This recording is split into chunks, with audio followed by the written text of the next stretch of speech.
观众朋友，大家好，欢迎收看客家新闻插枝。做农的人引来引老，也引来引无人爱做农的。虽然也按多年来政府推行几道政策，爱鼓励后生的去做农，也有许多后生人回家乡去。不过农村老化的结构已经形成了，农业缺工的问题也引来引厉害。今年正月的劳动部劳动力发展署推行农事服务团农业就业奖励支盘计划。透过一道补助来响应，好本参加的人月份会有3万元国家，想要透过失业人口来补农村不足的人力，也想要大帮安内向后生人回家乡。现时全国总共有6只县市，有16只团整起来的，看下来了解农事服务团是用来运作的。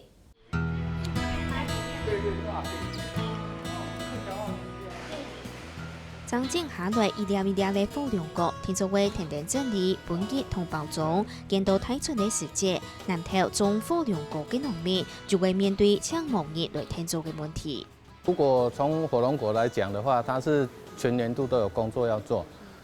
它比较缺工的时段是在采收的时期、包装，然后其他的时间的话是比较没有那么缺工，但是也需要很多的工人来做这些事情。好在也还有农事服务团的亚两年来听数，抢时季节欠数据的问题。今年将21岁的成业连考中，本单是做业务相关的投入，下后不用提准备考公职，前面无考到。第失业这段时间，其送命看到劳动部有农事服务团计划爱签约，几天来吃困难。刚开始会体力的话，因为农业蛮需要体力的，所以大概要做一阵子才会适应。一开始会比较累啊，但是之后慢慢习惯就还好。那技术的话，我是觉得，因为这边的人都会教我们，就是该怎么弄啊，那个学一学，就是学一学也能跟得上他们进度吧。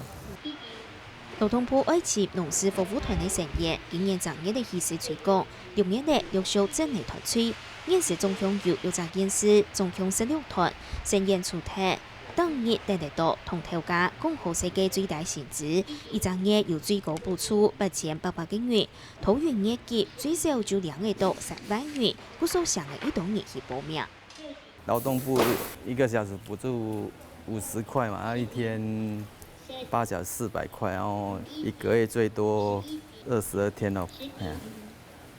补助8800，然后还有补助交通费看，路程长短。农事服务团的这个团的用人单位，可以把我们整个需工的一个需求啊，都把它串成一整年度的一个需求的话，那这样子农事服务团在运作的时候就有一个稳定的工作，相对他们的就有稳定的一个收入。投入稳稳的又有补助，南投县喺各县市当中，青岛人参加亚红计划嘅，总共有5团125生意。南投县政府每动3万来推广，已经看到田中下嘅变化，同近来近冷落嘅情形。那现在目前农村的劳力的人口都是偏高了，大部分都是比较上年纪的，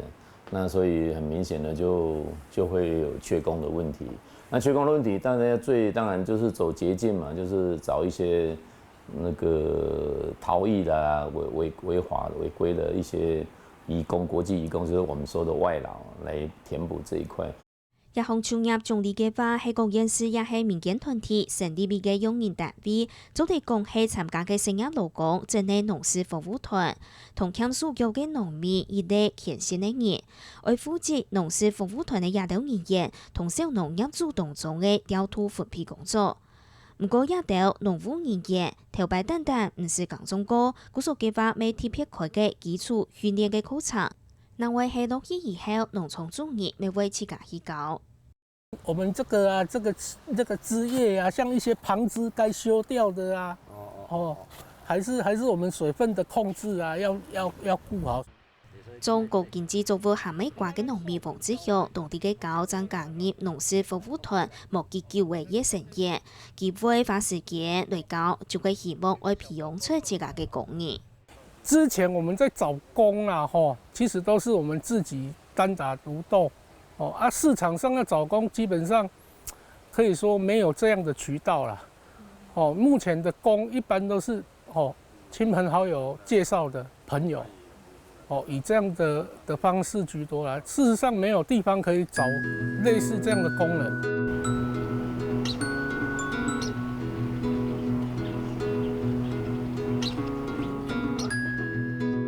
条牌组提供嘅5面站，行業3張能力過後，每次都對農業近來更有興頭。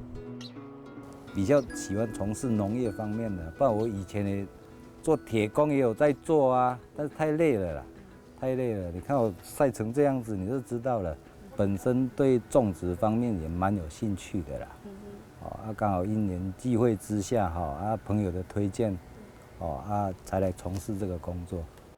因為農事服務團嘅成員，農民嘅負擔就加無按重，總共種下咩瓜，等於都有密謀密切嘅事要做，故所同愛人來聽數。像我們種植哈密瓜啦，一般的修枝啦，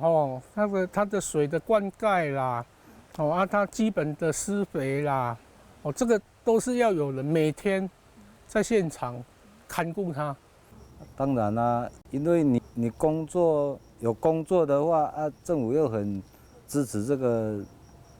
失業的人口這個部分嘛，當然是很好啊。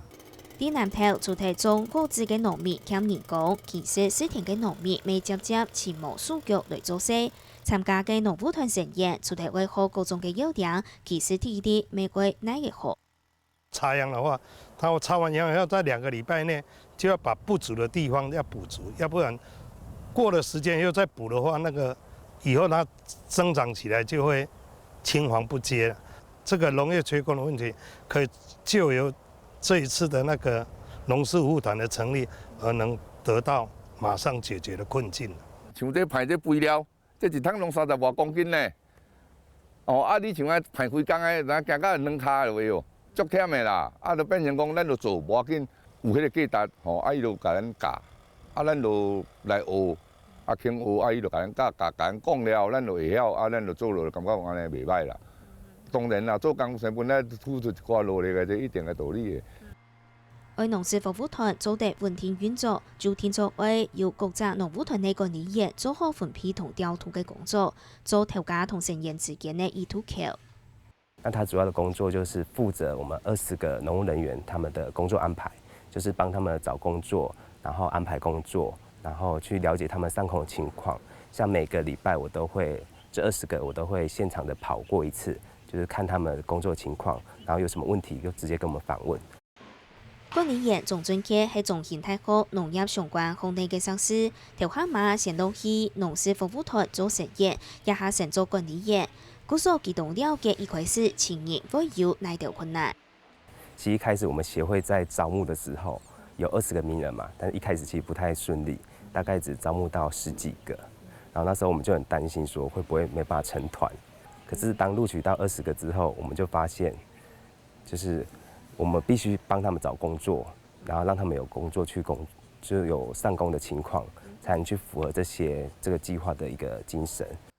外地道長人士都做得推廣到順順時時無按改，從佢中華園青養農會愛潛來25生年，也下長存到60年，還繼續做，強怕很快就會解散。有的是一開始上安全講習的時候，他就說他不適任了，有的一部分的人是上工了，適應不了那個工作環境，太熱了，只是因為政府有補助方案吸引到他們來應徵。我想農場的工作性質跟工廠差異也很大，那可能也跟相關服務業的內容完全不同。那在中年失業來講，他可能要面對到這麼大的環境的變化，然後適應到這個高度勞力的一個環境的時候，事實上他們來適應力真的是不如我們預期啦。出題前年留喺人才無按改，農務團每唔係30人都參加嘅啲，其實係要身份限制，包含仲唔得要農部嘅身份。韓國要嘅成業期間連登30人以上，唔係自家離職的爭申請嘅啲。一條規定，點到還知道尚未去參加嘅人。本身它是農業農保的人口的話，它其實對一般從事農務的話，它一定的知識了哈，一定他也會做。啊，如果说将来能够放宽，啊，他们马上衔接上这个劳力不足的部分，可能会对于农业的帮助会更大。长远来看的话，它现在就是因为人数太少嘛，限制太多，然后真正缺工的数量远比这个大得多。哦，他们现在就是限制20个，根本不够用。哦，所以说这个政策如果要再持续给它下去的话，应该人数要增加一点。劳动部解释，公司为限制自己，是因为唔希望影响到本地嘅劳动市场。这样的资源投入进来之后，会不会干扰到原本就是从事这些农务工作者的一个工作机会？那会不会拉低了市场的一个薪资的水准？所以我们会有一些的一个资格要件的限制。我想让这个农事服务团很容易的投入它这个一个新的农业生产领域，然后造成一个良性循环。这样我想是这个政策的一个最佳延续的一个状态。那3、5年后，像这种状态如果在农村各地都这样演变的话，我想这个政策就非常的有意义。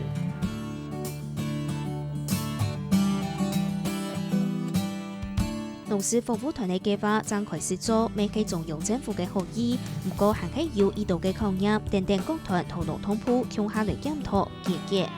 而也到將工業來做農業嘅人，講到做農業也產業嘅係有前途嘅，將會上歸真正落實嚟發展。按你計劃將會作為下去，未將會有好嘅循環。